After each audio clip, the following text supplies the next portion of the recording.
মা আমি অফিস গেলাম, টেবিলে খাবারগুলো ঢাকা দিয়ে রেখে দিয়েছি, একটু গরম করে খেয়ে নিও না প্লিজ। আমার কি আর সে কপাল আছে যে বৌমার হাতের গরম গরম রান্না খাবো? ঠিক আছে মা, আমি অফিস যাওয়া ছেড়ে দিলাম, আজ থেকে আমি শুধু আপনার সেবা করব। মা আমি একটা ড্রেস অর্ডার করেছিলাম, ক্যাশ অন ডেলিভারি করে দিয়েছি, আপনি একটু পেমেন্টটা করে দিন না প্লিজ।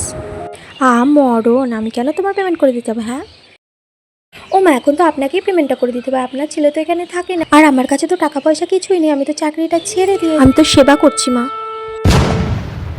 তা কত? বেশি না, মাত্র 500 টাকা।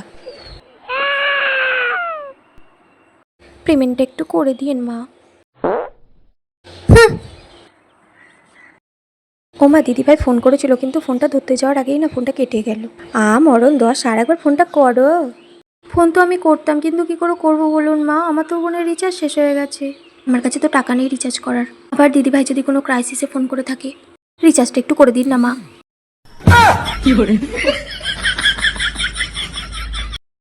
কত বলো? মাত্র 350 টাকা, আনলিমিটেড কথা বলতে পারবেন দিদিভাইয়ের সাথে, রিচার্জটা একটু করে দেবেন প্লিজ মা। বৌমা, ও বৌমা। হ্যাঁ মা বলুন। এই আগের মতো তুমি আবার চাকরিটা করো মা। কিন্তু মা আপনার সেবা। ও, আমি আছি তো মা, আমি খাবার দাবার গরম করে আমি খেয়ে নেব। ঠিক আছে মা, আমি তাহলে কাল থেকে আবার অফিস জয়েন করব।